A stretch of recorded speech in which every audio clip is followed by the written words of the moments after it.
Good evening and welcome to the Oshkosh Area School District Board of Education regular meeting for Wednesday, October 13th, 2021. Has this meeting been properly noticed? Yes, it has. Would you please call the roll? Harlan? Here. Herzog? Here. Barnes? Here. Peschel? Szilagyi? Here. Wright? Here. Wyman? Here. We have a quorum. Thank you very much. Next, we have the Pledge of Allegiance, led by our Superintendent, Dr. Brian Davis. I pledge allegiance to the flag of the United States of America and to the republic for which it stands, one nation, under God, indivisible, with liberty and justice for all. Thank you.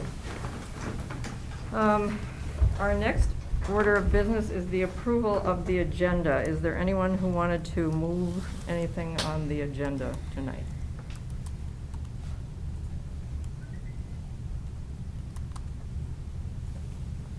Doesn't appear so. Therefore, I would request a motion to approve the agenda as written, and we need a second, and then we'll vote on that. So moved. Second. Any discussion?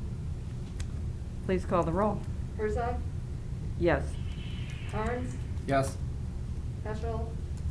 Szilagyi? Aye. Wright? Yes. Wyman? Yes.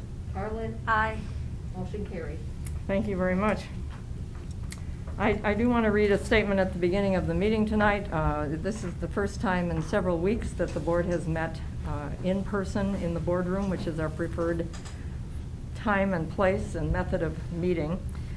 Based on the ongoing health issues involving COVID-19, the school board meetings will be held for the public in a virtual environment in the interest of everyone's health and safety at this time. It is our sincere hope to return to in-person meetings with the public present as soon as possible. Thank you for your understanding. We have two guests with us this evening. We are thrilled to have two student representatives, one from each of our high schools. They typically represent the president of the student body, and so I'd like to introduce to you at this time Elise Liskey, who is a senior representing Oshkosh North High School. And representing Oshkosh West High School tonight is Jarrett Schiedemeyer, who is also, I believe he's also a senior. And he's filling in for the West High student body president, who is Annika Larson and wasn't able to be with us tonight. So we welcome our two students. They serve as a sounding board for us. They're allowed to participate in discussion on board workshops, but they don't vote. They're not voting members. And we're thrilled to have them. They provide a connection to the board, to the schools, our two high schools, and it's always great to have their energy and their viewpoints on things that we're discussing. So with that, I'll move on to the superintendent's report. All right, well, thanks, Dr. Herzog. So for the superintendent's report tonight, so we have our good news report. So first of all, we had several Oshkosh West students who were able to enjoy the sport of fishing on the Fox River thanks to a partnership between the City of Oshkosh Parks Department, the Oshkosh Boat Club, and Sweetwater Marina. Many fish were caught during a day of fun and exploring and experiencing new things. So thanks for everyone who participated in that wonderful day. A big congratulations goes out to Ryan Moon, an Oshkosh West alumnus, who recently signed a letter of intent to join the Special Olympics Team Wisconsin. Ryan will compete in Special Olympics USA Games in June of 2022. We wish Ryan all of the best in his Special Olympics journey. Congratulations, Ryan, and what a great accomplishment. We had the OASD Walk to School Day. Many of our schools participated in the National Walk to School Day on October 6th. The Oak Lawn community was excited to welcome celebrities, including Oshkosh police officers, City Manager Mark Roloff, and our very own board members, and Sparty from Oshkosh North. was a big hit, I'm told, at that event. Personally, I enjoyed celebrating the Walk to School Day with students at E. Cook Elementary School and Webster Stanley Middle School. Had the great opportunity to be on prize patrol, handing out stickers. Everybody likes a sticker in the morning before school, so it was a pretty good gig. And it was great to see students participating and excited to, again, enjoy the fantastic weather. Board Vice President Dr. Herzog and I recently met with Senator Dan Fyan to discuss a variety of topics, including equal distribution of state aid payments to avoid short-term borrowing, reading assessments, and some other legislative issues. Also wanted to recognize Oshkosh North students enrolled in Project Phoenix. They've been spending their Fridays learning how to cook. The students decided what they cook and how they find meals that fits within their 40 minutes from prep to cleanup. It's a great basic skill to have before they graduate from high school. And I'm hoping to make that one of my stops in the upcoming weeks, because that looks fantastic on Fridays. So thanks to all of your work on that. Second and third graders throughout the district are once again participating in the crime scene investigations with detectives from the Oshkosh Police Department. Students use claims, evidence, and reasoning processes to solve a crime. This hands-on starter kit activity helps support student thinking when they are involved in their mystery science lessons. So thanks for the continued support. I recently took part in the Take Your Family to PE Day in Mrs. Lang's Phi-Ed class over at Jefferson Elementary. Fourth graders showed me one of their new games, which was a dodgeball game. It wasn't the dodgeball game that I remember back in the day, as highlighted by a popular movie within the last 10 years. But it was it was much better dodgeball game that included basically throwing the ball to roll some dice, and then doing a little subtraction and addition as part of the game. So integration of math and also just our kinesthetic skills, and was a good workout. I had to go home and change after that, because we also did some warm-ups that I got a little sweaty on. So thanks to Mrs. Lang for hosting that, and I look forward to doing that again at some point. Our communities students at Oshkosh North are learning about plastic and its impact on our environment. They're also sharing that knowledge with fifth grade classrooms in the district to make a difference. At the end of the month, students will be going into fifth grade classrooms to talk about the project with the goal of raising awareness and working together to protect our environment. So thank you to the communities program for that. Carl Traeger's second graders in Miss Moon's class recently learned about Orange Shirt Day on September 30th, which honors Indigenous children who were lost at residential and boarding schools. It also honors the legacy of survivors. Miss Moon is a granddaughter of a survivor of a boarding school in Oklahoma. She uses her knowledge and her grandfather's experiences to raise awareness and understanding of the hardships faced by Indigenous families. So thank you to Mrs. Moon on that. Also was able to spend some time at the Public Museum this week, touring the Titanic, the Wisconsin Connection exhibit. It was a great opportunity to experience what the museum has to offer and discuss our continued partnership between the district and the museum. It's a great resource for our classes, specifically our fourth grade classes that study Wisconsin. They've got some great exhibits there. And this is the list of just meeting and events that I've participated in since the last board meeting. So it's been a busy time, and I just appreciate everybody's efforts to again make me feel welcome and allow me to ask some questions and learn as much as I can in the community. So that concludes the superintendent's report for tonight. Very good. Thank you very much. Then we'll move to our student representatives. They will typically be attending our first board meeting of the month, giving us an update on what's going on in the schools and providing us with some reasons to continue to celebrate the many good happenings and situations in our two high schools. This evening we will be starting with North High School, and that would be Elise Liskey. Hello, my name is Elise Liskey. I'm a senior at Oshkosh North, and I'm the president of our student council. And I'd love to share some positive things that have been going on around the school. So to start out, 2 weeks ago we had our homecoming week, which was very fun for both staff and students and was a great success. On the left, we have pictured our student council exec board sporting our matching homecoming t-shirts. In the top center, we have some staff members showing their Spartan spirit. On Friday, we had our pep rally, which showcased our staff and male poms, as well as having our parade and tailgate party. In the bottom center, we have our choir float for that. And at the football game on Friday, our marching band, under the direction of Ms. Gloria Dorschner, performed a fantastic halftime show. In the bottom right, we have our homecoming king and queen, Boston Geis, and our very own Student Council Vice President, Haley Fox. Student Council is very pleased to continue our partnership with Verve as we promote school spirit. Then to finish our homecoming week, we had a very successful COVID-safe homecoming dance. And we have some pictures of student council members who worked very hard to turn the hallways of Oshkosh North into Oshkosh North jungle and have a fun dance. We also had an outdoor area for students to remove their masks and dance safely as well. To highlight some athletics around the school, our football team actually won our homecoming game, which was very exciting for all of us. Then on the top right, we have our girls tennis team, which I would love to celebrate them completing successfully their season and having some close matches in sectionals. And in the bottom right, we have 2 runners from our junior varsity cross country team who took 2nd and 3rd place.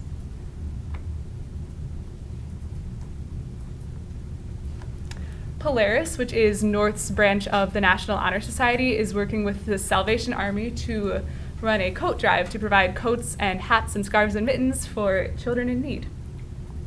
And as Dr. Davis also mentioned, our 9th and 10th graders in Communities 1 are partnering with 5th grade classrooms throughout the community to promote sustainability and collecting and recycling plastic. And I have some upcoming events I'd like to share about. Our Sweat for a Vet event, it will be taking place on November 4th, and we have some pictures from 2019. We intend for this event to help raise money to support a service dog for a veteran in need. Nice. And a sneak peek of our fall play, Twisted Tales of Poe, which, as the title suggests, is a compilation of spooky Edgar Allan Poe stories. And we'll be performing this on Halloween weekend. And we have pictured some staff and crew, cast and crew members painting sets. And then our choir concert will be next Tuesday at Oshkosh North High School, and choir students are very excited to be continuing to perform live music, something that we have all greatly missed. And in addition to those 3 things, we also have our Veterans Day Assembly coming up on November 11th. And thank you, those are some fantastic events going on around the school. Thank you very much. Very exciting. Nicely done. Good job. All right. Next we'll move on to Garrett from Oshkosh West. It's Jared. Jarrett, I'm sorry. No worries. Hello, my name is Jared Schiedemeyer. I'm the Vice President of Student Council over at Oshkosh West High School. I'm a senior and I'm filling in for Annika Larson tonight. I am here to share some very exciting things that are going around Oshkosh West High School. This week is our homecoming week, so the Student Council as well as the entire student body have been in full force trying to put on the best homecoming week possible. This homecoming week has been extremely special, especially after missing last year's event. And it's been really awesome to see both the sophomore and freshman class get excited about an event that neither of them have attended, as well as the juniors and seniors, because they have not seen this event for quite a long time. Powder Puff Championship will be on Thursday, the juniors versus the seniors, as well as the Ironman volleyball games continue with juniors and seniors also going to the championship starting on Thursday. We did have a school-wide scavenger hunt which promoted school spirit and gave challenging clues to students as well as fun events. Pictured on the left is one of the challenges we had to do. You had to build a human pyramid that was at least three people tall. In the middle top, you can see one of the hallway decorations. That was the sophomore class who won the hallway decorating contest. Our theme is Masquerade / Mardi Gras, and each grade level had their own wing as well as color to do. And it was really exciting to see people come together after school to decorate the hallways. And on the right, we do have one of our dress-up days this week, which was Monday, which was Pajama Day. And it was kind of fun seeing all the different grade levels dress up like they just got out of bed. In addition, something new we're doing this year is called the Spirit of the Wildcat Award. We decided to get rid of Homecoming King and Queen as well as the court, and instead replace it with the Spirit of the Wildcat Award, which nominates a student who has made a positive difference in the school community. We are nominating 2 to 3 students per each grade, and they will be announced at our PEP assembly on Friday. So that's very exciting. Going on in the community, as Dr. Davis said, Ryan Moon has been selected and wrote a letter of intent to compete in the 2022 Special Olympics. And we are very proud of Ryan because he made a very powerful impact on our school, and we're happy to see him succeed post-school. In addition, we have a blood drive coming up this Friday. As of now, we are expecting to save roughly 300 lives with the amount of donations and signups that we currently have.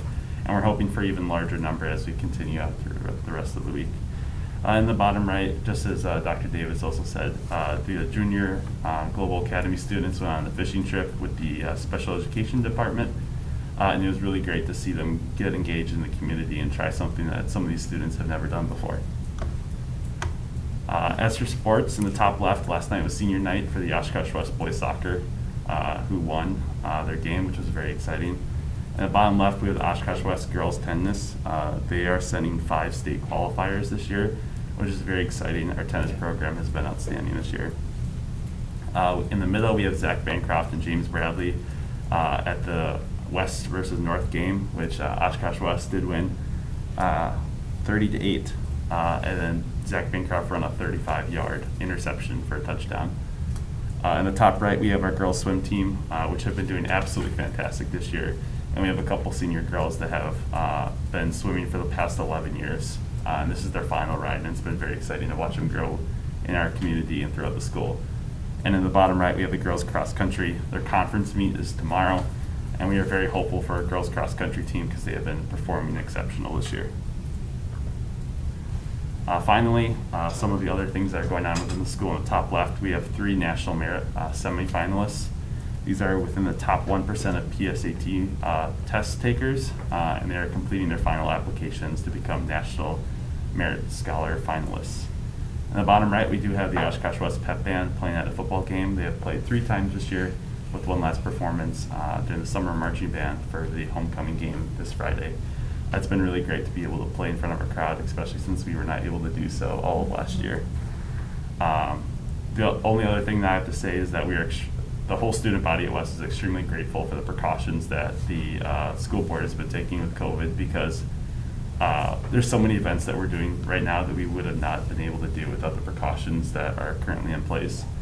And especially with me serving on the WAC as a state vice president, I see a lot of school districts around the entire state unfortunately closing right now due to COVID.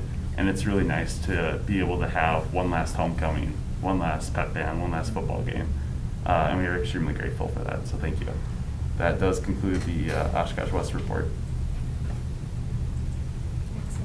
Very nice, and I would add that it's not only the school board that has been supporting the mitigating factors, but also our administration led by Dr. Davis and his team. So it's truly been a team effort in many, many ways, including Mr. Kemmer, whom we're going to hear from next, I believe, right? Thank you very much, Eric. Hey, thank you. Thank you. That's great.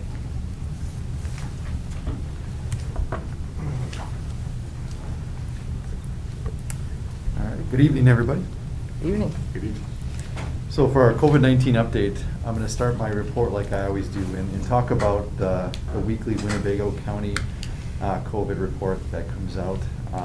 And that summary that they put out covers a 2-week period. So the most recent report that we have access to covers the period of time between September 22nd and October 5th.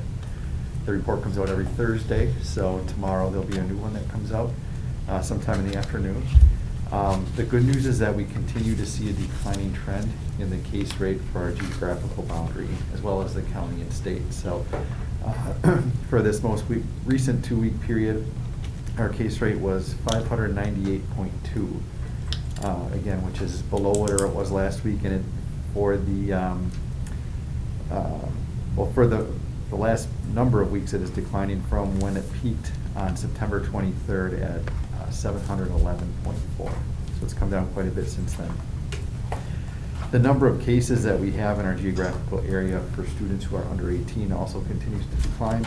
So for this past 2-week period, we had 103 students who had tested positive, and that's down from a peak of 164 also on September 23rd. So that's a trend that we want to see continue as well. When broken down by individual age groups, for our below 5 population, we had 15 children who had tested positive. For the age group between 5 and 9, we had 34 positive cases.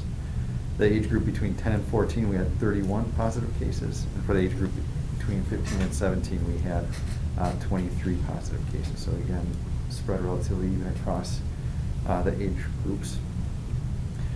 From a vaccination standpoint, the district continues to encourage all who are eligible to get vaccinated. The vaccine is likely to become available for anybody between the ages of 5 and 11. At some point, they're projecting right now it's probably early to mid-November, but when that will be made available. We've had preliminary conversations with the Winnebago County Health Department about having on-site COVID vaccination clinics at some of our schools. So more details will be coming out related to that in the near future. The booster shot is also available for individuals that have had the Pfizer vaccine and meet specific criteria. So some of those criteria include being over the age of 65, being over the age of 18 and living in a long-term care facility, or being between the ages of 50 and 64 with certain underlying medical conditions. So the booster is recommended for those individuals. However, individuals who may receive the booster include those who are between the ages of 18 and 49 with certain underlying health conditions, and also individuals in those age groups who are at risk for COVID exposure or at increased risk, and that includes educators. So at this point, educators are eligible for the booster if they received the Pfizer vaccine at least 6 months ago. Anybody who's interested in being vaccinated or receiving a booster can go to Sunnyview Expo for walk-in Wednesdays, and that's every Wednesday from 1 o'clock until 6 o'clock p.m. Otherwise, there are a number of other options in our community, including Walgreens, CVS, other pharmacies. And in terms of the vaccination rate for our area, currently 48.4% of those in our OASD geographical boundary have been fully vaccinated. That's a bit behind where we are from a county standpoint, which is 52.9%, and what our state rate is at, which is 54%. So hopefully we see that increase in our area.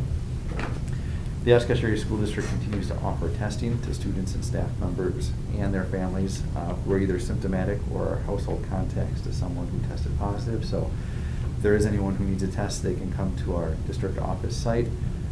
During the day, we typically run testing from 8 o'clock until 3 o'clock p.m. And in order to make an appointment, they would just have to call 424-0113. That information was sent out to all parents. But they would also have to register on the COVID Connect website.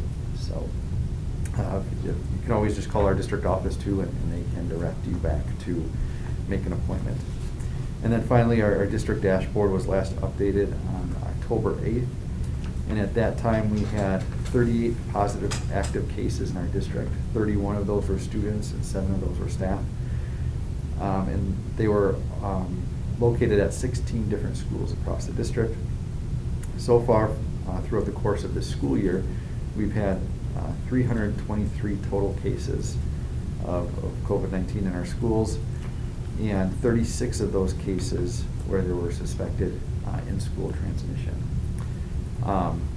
In talking a little bit about spread that we've seen in schools, we've only had to transition 3 classrooms to virtual instruction so far this school year, which is a positive thing for us. I mean, in thinking about what could have potentially occurred, looking at some of the surrounding school districts, as mentioned earlier, to only have quarantined 3 classes, I think at this point is, like I said, definitely a good thing. And that includes 1 after-school program as well. So that concludes my report. Any questions? And Mrs. Carlin. Mr. Hammer, I ask you this almost every meeting. How can, and for the greater good, what can we do as a board to support central because we all want our schools to stay open. So what are the best things we can do to keep our schools open? Well, first and foremost, we always stress is vaccinate. If you're eligible, get the vaccine. It helps keep the case rate low in our community, which in turn keeps cases out of our schools. If you're not feeling well, stay home. We can't stress that enough. Even if there are minor symptoms, it's better to keep your children home. If you're a staff member, stay home, rather than chancing it and bringing it into the school setting. There have been cases where it appears as though there may have been minor symptoms that ended up leading to individuals testing positive. They would have been in school. There's a potential they could have transmitted the virus. Proper mask use is always important. That's something we continue to stress. Our students have done a remarkably great job with wearing masks properly in schools, but there are some that continue to need reminders, and our staff have been doing a good job of making sure they do that as well. Thank you. And for the record, I ask that question to support the school district because I think it's important to note that there are a lot of school districts that are not able to stay open. So I really appreciate the efforts on behalf of Dr. Davis and your team and everything that you guys are doing to make sure we can stay in school. Thank you very much. Thank you, Mr. Kemmer. Thank you. Always a pleasure to hear your report. Next, we move on to the public forum. We offer both a non-agenda and an agenda-related public forum. We will allocate a total of 45 minutes during the meeting for the two public forum for related public comment. For this meeting, the board has provided two options for comment, either written or via Zoom meeting. If comments were submitted in advance of the meeting, they will be read aloud. My understanding is none were submitted today. They should be, just for the record moving forward, they should be submitted by 5 o'clock on the day of the board meeting. Each option allows for up to 2 minutes per speaker or submission. We ask that you please clarify and state your name and address and the topic you wish to address. If you are acting as a spokesperson for a particular group of individuals, please indicate the group that you represent. Public comment should be used rather than question and answer dialogue. Please state clearly and concisely the matters of concern. Please remember, too, that the use of specific names of district personnel may lead to legal liability. In such instances, please pursue the district's formal complaint process by contacting the superintendent's office at 424-0160 to direct you to the appropriate administrator. I believe we have two individuals who wish to speak tonight. So we will begin with that first individual. Again, just a reminder, please state your name and your address for the record. And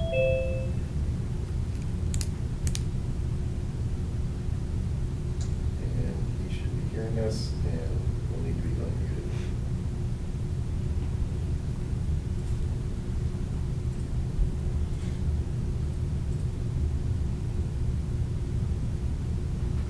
Hello, are you hearing me? Yes. Hi, good evening. This is Matthew Took. I'm from 1679 Thornton Drive, and I wanted to speak today about compelled or forced masking of children in our schools.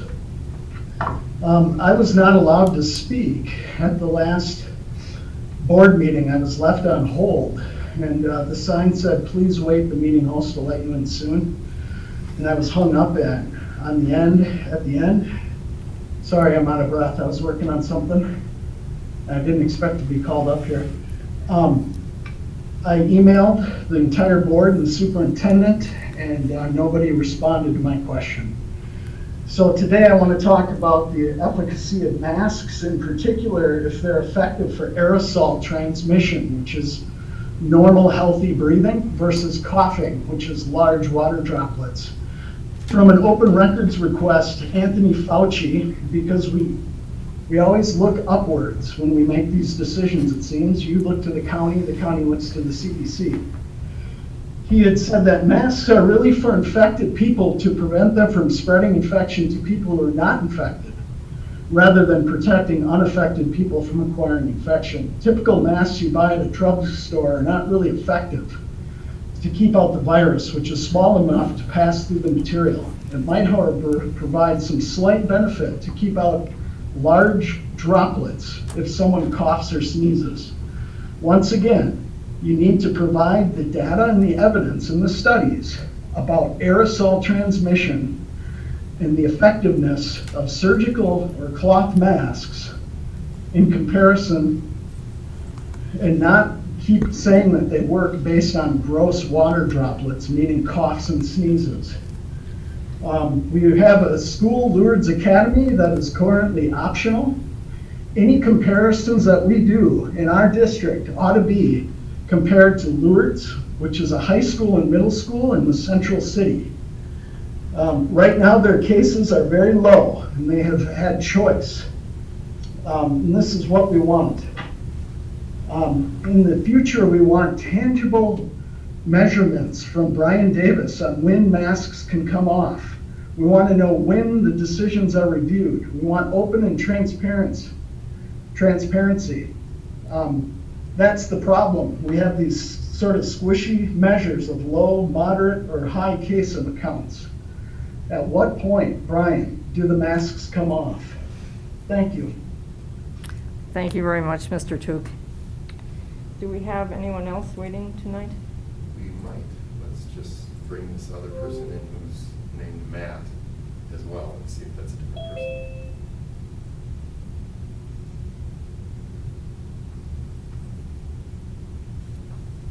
Hello, is this Matt?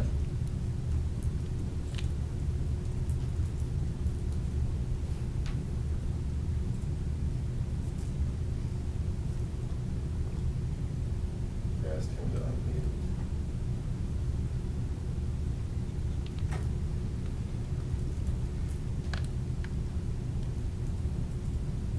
I think it's the same person. I would think so too.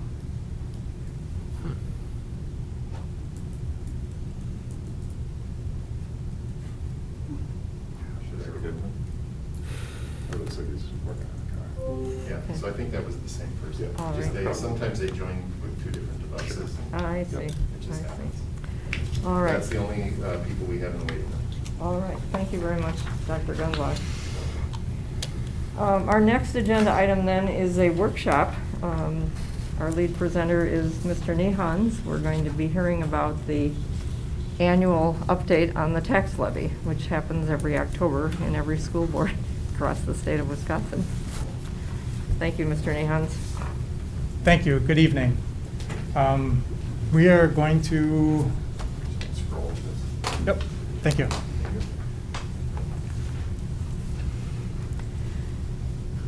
So we're going to have a little discussion tonight on how our tax levy is actually determined, and going to go through the DPI worksheet that they fill in quite a bit of it, and then some of it is filled in by the district from the district numbers themselves.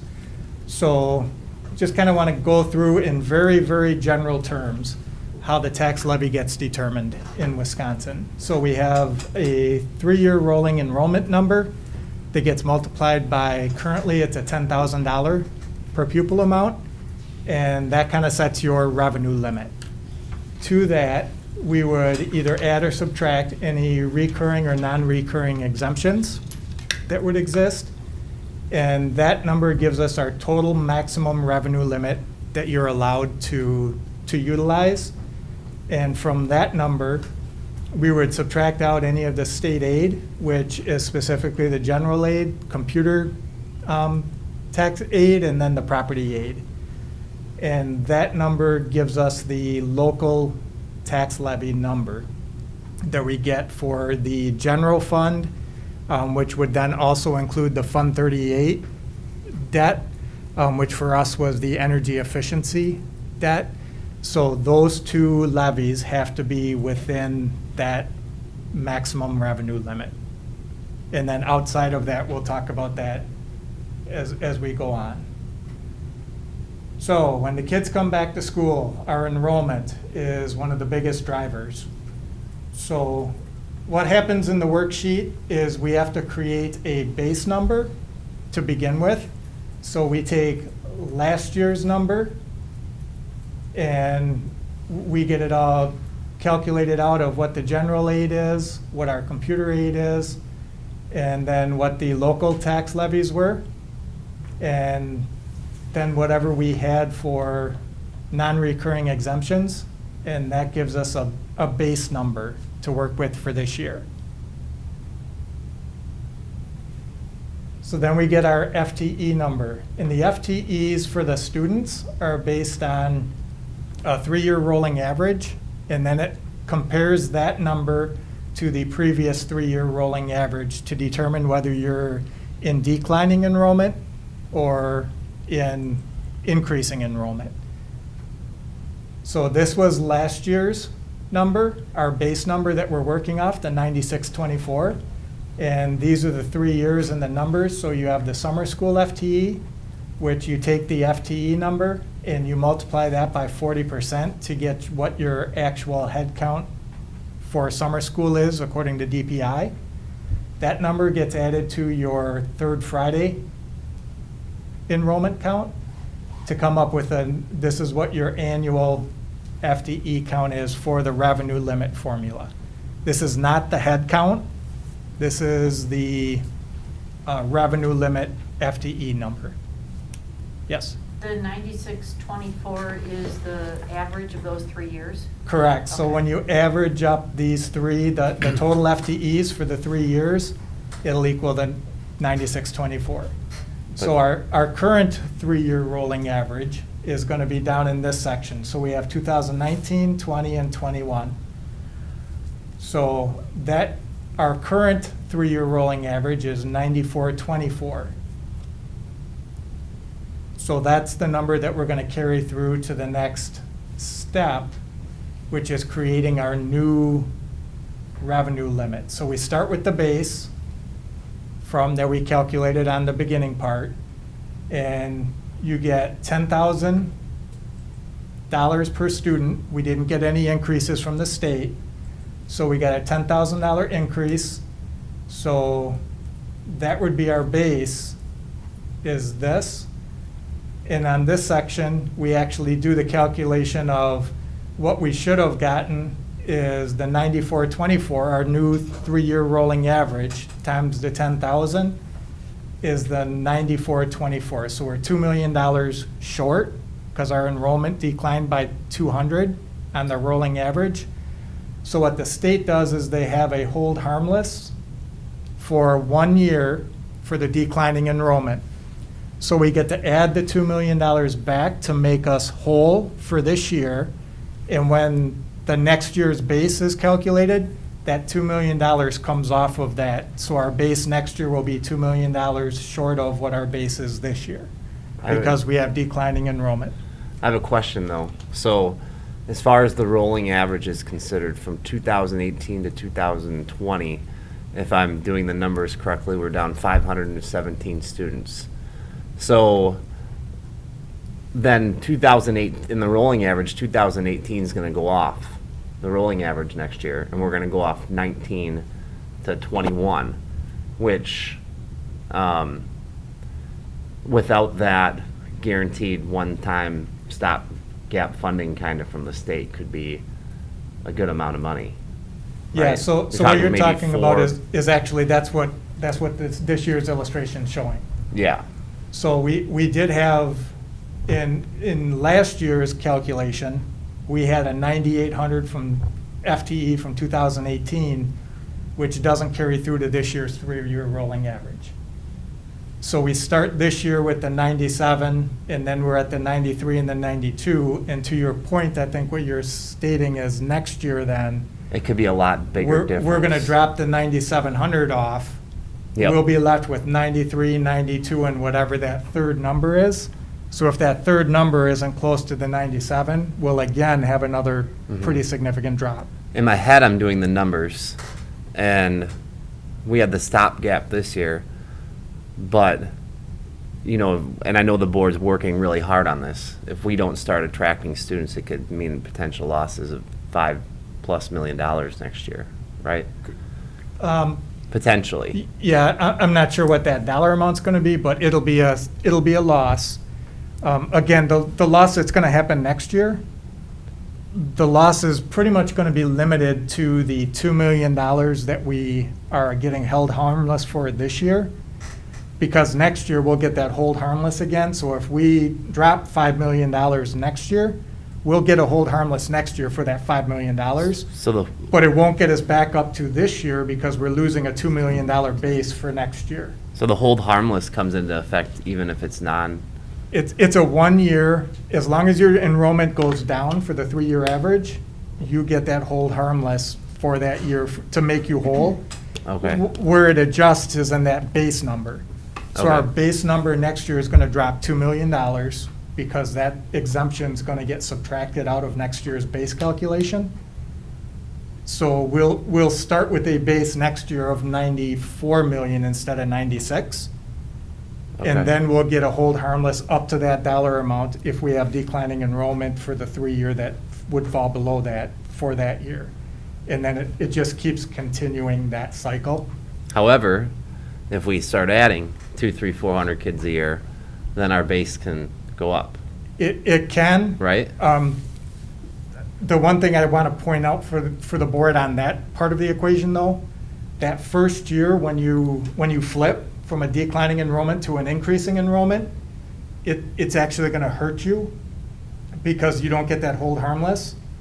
And it starts flipping that, and it actually puts more onus on the local taxpayers rather than from the state. Okay. Because that first year it flips it, and you end up with just what your base is. So if we flipped it next year and say we increase to 94.25 next year, we lost $2 million from our base, and that whole impact gets felt then. Even though our enrollment jumped a little bit, our base still dropped by that 2 million. And it actually has, even though it's a little counterintuitive, it actually has a bigger impact on the negative side that first year you flip your enrollment to a positive. Okay. Now, obviously, once you continue that to a 2 or 3 year period, that becomes a positive for you, and that's where you want to live in. Uh-huh. But that first year, when you flip from a negative enrollment to a positive, it's going to feel like you're being punished. Okay. Thank you. Yep. My understanding is that many Wisconsin school districts last year saw declining enrollments in the vicinity of 3% due to an overall state decline in birth rates. And so it's not always because of students moving out of the district, it's because they weren't here to start with. But I know our district is looking at ways to attract more students, whether it's physically to be here or to be here via E-Academy. And also, another thing we could do is boost our summer school enrollment, because that has a positive impact then. Because there's a factor, as you noticed in slide 6, I guess it is 6, where we get a percentage of the head count in summer school. So that's very important if we can increase our summer school enrollment. Mrs. Carlin? Well, I just had a quick comment / question, perhaps. I just wanted to clear the air on the fact that we're saying that we've been having declining enrollment. We really have not had declining enrollment until this recently. We've been pretty steady, am I right about that? Like In this until calculation. the pandemic, anyway? Yeah. Correct. For the revenue formula, we haven't been living in much of a negative. From 2018, within this revenue limit, to 2019, we actually went up 3 students. We've been living in the high 9,700s, just below 9,800 for a while in this environment. Again, this environment's a little bit different. It's not head count. So this isn't truly the number of heads in our buildings. So it does get a little confusing how these calculations work, because we're taking Right. open enrollment ins and outs Right. and factoring some of this into the whole FTE head count.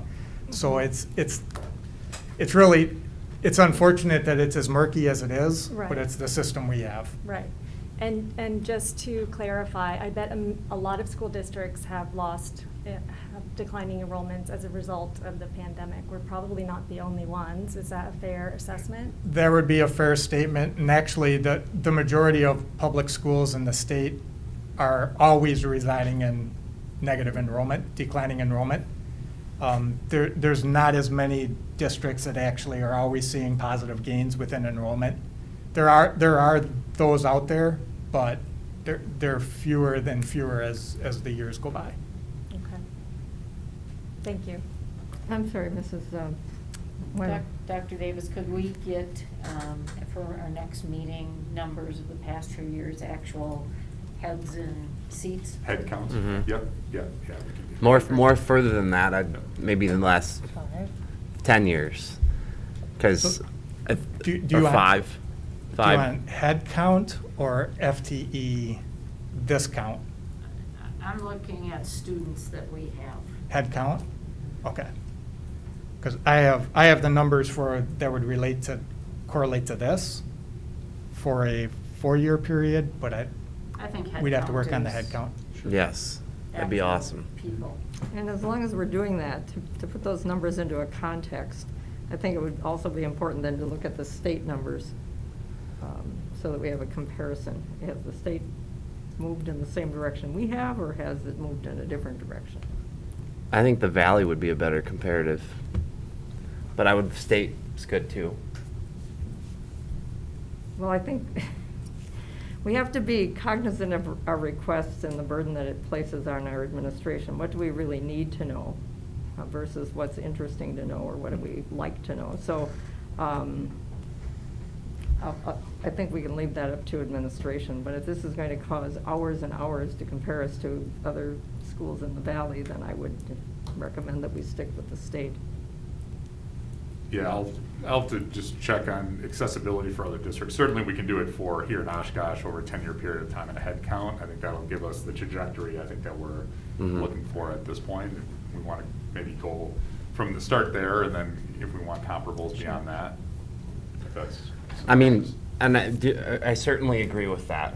I only made reference to numbers in the Fox Valley because those specifically would be school districts where our kids would be open enrolling out to, or into.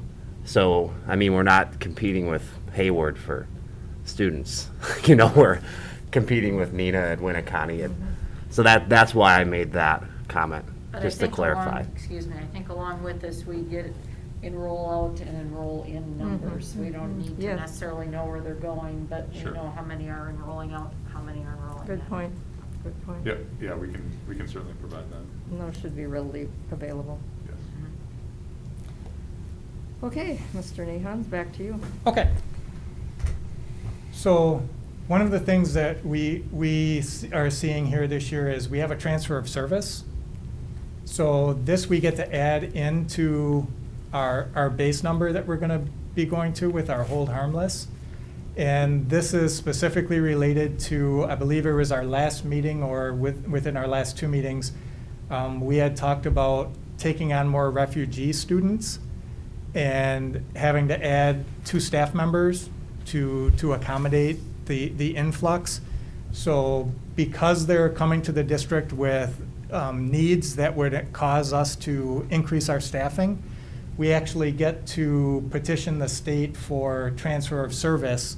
So we get to add this amount into our revenue limit so we can help offset that we had to create that staffing. So, and this stays with us permanently, so that increase of $177,000 for the 2 positions that we created, that will always now be included in that base number. That's not a non-recurring, that doesn't go away from us. So then we come down and we look at all of the 1-year exemptions that we're going to be adding in. So we have this is the 2 operational referendum. So every year we have that, we get to add that in. The declining enrollment gets here because it gets backed out the next year. We have the Fund 38 or the energy efficiency debt. So that gets included in here. We've got some rescinded taxes that we typically have from the city. And then the two that are still unknown, and we don't get these until Friday, are the voucher programs. So right now, these are placeholders. This is what I'm guessing these two numbers are gonna be. But right now, they're truly a guess. The state will fill this in for me on the final worksheet on Friday, and that's all we get is that number. Eventually, they'll tell me the breakdown of elementary, middle school, or the K-8, and then the high school kids, and if there's any special education kids within there. But that's the extent of what we get. So this will change come Friday, and kind of this is the number that I'm looking for to see what's going on with our enrollment. And our enrollment didn't go up like we thought it was going to go up this year. We expected 100 or a couple hundred students to come back, and we really didn't get that back. So it's going to be interesting on what the voucher number does if we lost a significant number of kids to the voucher program. If this really jumps, or if that stays, then it's kind of going to be an indicator that we don't have as many students just residing in our district anymore, whether they moved out or there's just not the influx of the 4K and the kindergarten students coming back in as per what we're used to. So it'll be interesting how that relation, those two numbers correlate. So then all of these numbers equal that's just under 17 million. Those two numbers, that number gets added to our base to give us our total revenue limit that we have to work with. So from our total number, we get to subtract what the state's giving us. And again, this number will change. These numbers are going to change Friday. This is our July 1 estimate of what our general state aid is going to be. So that's the number we're using. These are going to be pretty close to what we have. So then we subtract what we're getting from the state from our total revenue, and this equals what our revenue limit maximum is. That has to encompass our Fund 10 general fund and anything that we would levy in Fund 38, which is our energy efficiency debt. Does that all make sense? Mhm. So then here's where we would get to the levies. So what we do is this is what we need for our Fund 38, for our principal and interest payments for this coming fiscal year. So then the remainder of that 46.6 million is going to go to general operations in Fund 10. So the other two levies are completely outside of our revenue limit formula. They're housed separately. That's our Fund 80, the recreation department. We've been putting 2.6 million in for a little bit now, so that levy is going to stay the same and continue funding the programs and services that we have. And then our referendum debt for Fund 39 has gone up. Obviously, remember, we just took out $65 million worth of bonds earlier this year for the first portion of the $107 million funding. So that's where that is. So then we have our total tax levy completely is just under 57 million. And then we have a mill rate of, in essence, 910. So what that means to the homeowner on a $100,000 house, it would be $910. Last year, we were at $892, so $892. So it increased $18. Per 100,000. Yes, per 100,000. So 300,000, then it's, So it'd be triple that. yeah, it's $54, right? Yes. $54. Correct. Now remember, that's a mill rate. That doesn't mean your municipality, this is what your rate's gonna be, because every municipality assesses homes differently and has a tax separately. This is our equalized mill rate that we're talking about.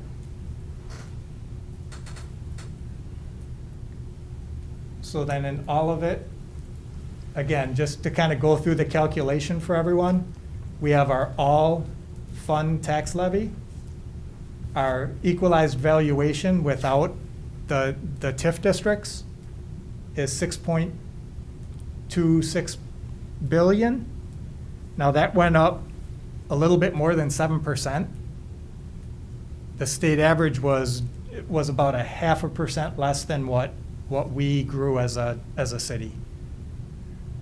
So there was really good growth there. So then our tax levy, and then back to right now what the vouchers are. The vouchers have a roughly a $56 impact per $100,000 of property is what the voucher program is. If my 3.5 million for vouchers is accurate.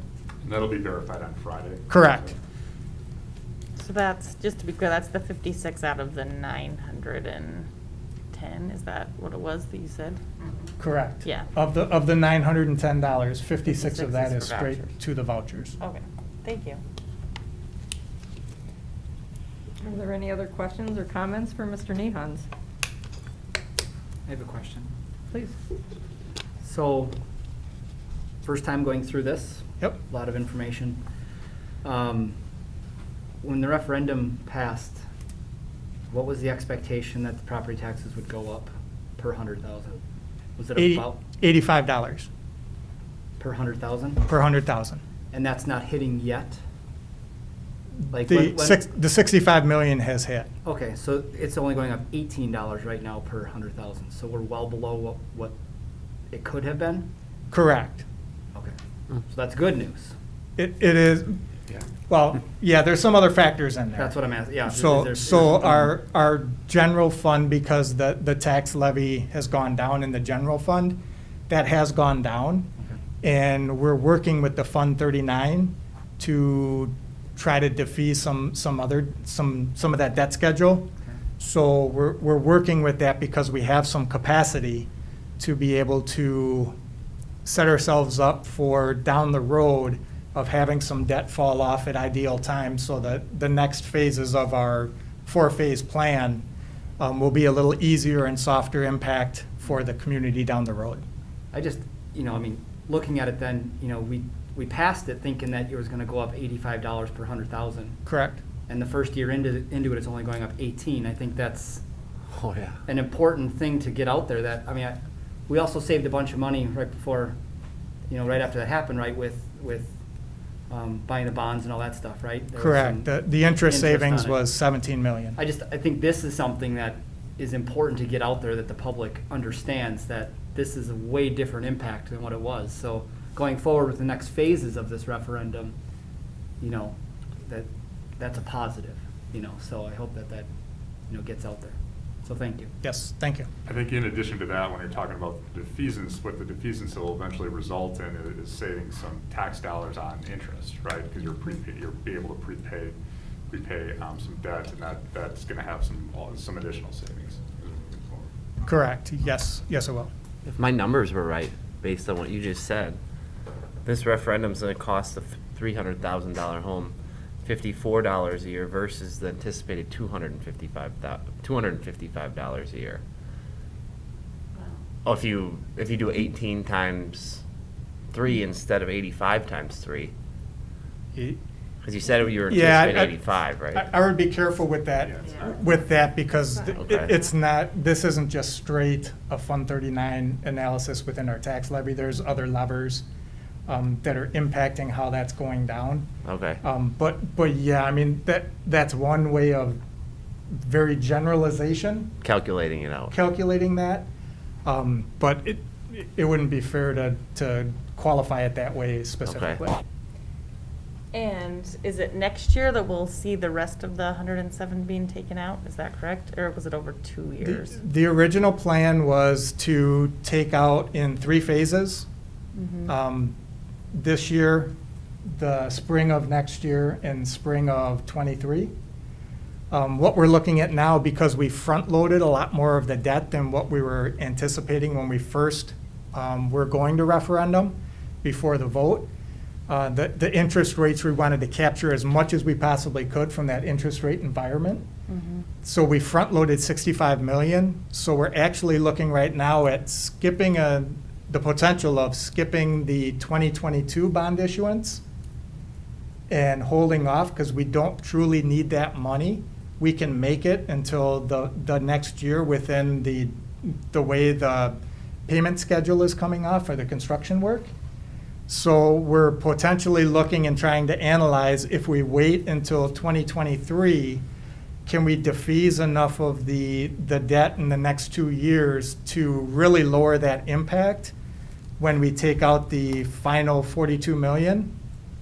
Or is it better to take a small one out in 22 and a little bit larger one than we were anticipated in 23? We're trying to calculate that all out. It may not be huge. I mean, it could maybe be like a nickel on the tax levy or the mill rate, which is $5 for a home of 100,000. But anything that we can save, I mean, you're talking hundreds of thousands of dollars for a nickel impact. So we're just trying to get that analysis now of which one really is going to benefit the district the most in the long term. Also, not just looking at the rest of this project, but how do we get our debt schedules to line up for phase 2 and when we're going to anticipate that happening to try to minimize that impact as well. So there's quite a bit in that analysis, but right now it's unclear whether we're truly going to do one next in 22 or Okay. just wait until 23. All right. Yeah, no, that sounds good. Thank you for Yes. that update on that process. Historically speaking, we've been very fortunate in this district in terms of having executive directors of finance or administration or whatever their previous titles were in the business office, who have really set the tone for the district and the board being good stewards of the taxpayers' money. And you are certainly in that tradition, and I want to commend you for a very thorough report, also one that's very open and transparent. The numbers are all out there for the whole world to see, and I really appreciate this. So what comes next, Mr. Nehans, as far as the tax levy, if you could enlighten us? Yep, so Friday, the state certifies all the numbers that we're waiting for. So they certify the general aid from the state, and they certify all the voucher numbers. And then they go over and verify and certify the enrollment counts too.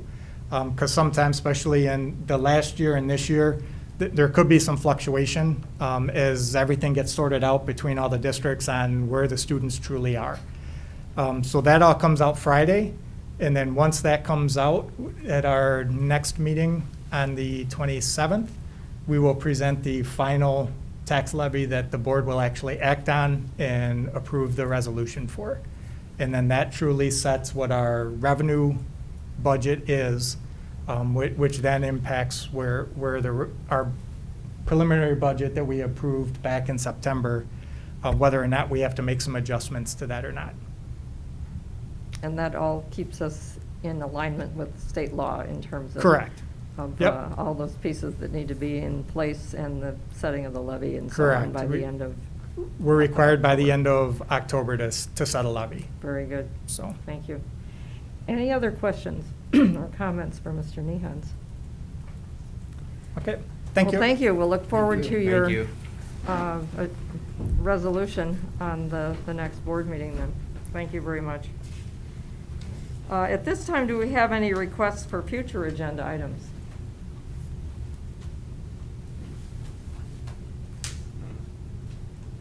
Seeing none at this time, you can always come forward with them. They don't have to be shared here. Are there any announcements at this time? I have one. Mrs. Carlin? I had the pleasure of attending the CISA 7 regional meeting, or is it 6? We're 7. 7. 7. Oh, I'm sorry. And it's 6. WASB. Okay, we're 6. WAS, I don't even know where I was. If it's WASB, Yes. it's 7. If it's CISA, it's 6. Yes, I had the pleasure of attending that, and with Dr. Davis and Ms. Salaji and Dr. Herzog. And I just wanted to compliment our very own Dr. Herzog on her leadership with the WASB meeting. I don't know if you guys are aware that she's kind of famous in the school board world. So she is moving on to become the vice president of WASB, correct? the president in You're January. president right now, okay, yeah. So I just wanted to congratulate you. That was Thank a you very really much. good event, and I enjoyed hanging out with our board, and I enjoyed hearing about what's going on in the state. Thank you. Thank you very much. It's, I'm serving on the WASB board because Mr. Mack and Board President Garner recommended that I run for a delegate position, and I felt that serving on that board would help me be a better board member here and would allow me to bring ideas back here as well as share the many good things going on in Oshkosh out to the rest of the state. So it's an honor to be representing this great district. Thank you. Are there other announcements? All right, then I would entertain a motion to adjourn to executive session for the purpose of, 1, deliberating or negotiating the purchasing of public properties, the investing of public funds, or conducting other specified public business whenever competitive or bargaining reasons require a closed session under Wisconsin Statute 19.85 paren 1 paren E. A, discuss potential purchase of a property, and 2, considering the disciplinary data of specific persons under Wisconsin Statute 19.85 paren 1 paren F. A, review expulsion recommendation from an expulsion hearing officer for a high school student who engaged in conduct while at school or while under the supervision of a school authority which endangered the property, health, or safety of others, and endangered the property, health, or safety of any employee, or school board member of the school district in which the pupil is enrolled under Wisconsin Statute 120.13 paren 1 paren C paren E. And B, review the expulsion recommendation from an expulsion hearing officer for a high school student who engaged in conduct while at school or under the supervision of a school authority which endangered the property, health, or safety of others and endangered the property, health, or safety of any employee or school board member of the school district in which the school pupil is enrolled under Wisconsin Statute 120.13 paren 1 paren C paren E. So moved. Second. Second, thank you. Please call the roll. Carnes, Aye. Heschel, Salati, Aye. Wright, Aye. Wyman, Aye. Harlan, Aye. Herzog, Aye. motion carries. Thank you. We are adjourned. All right.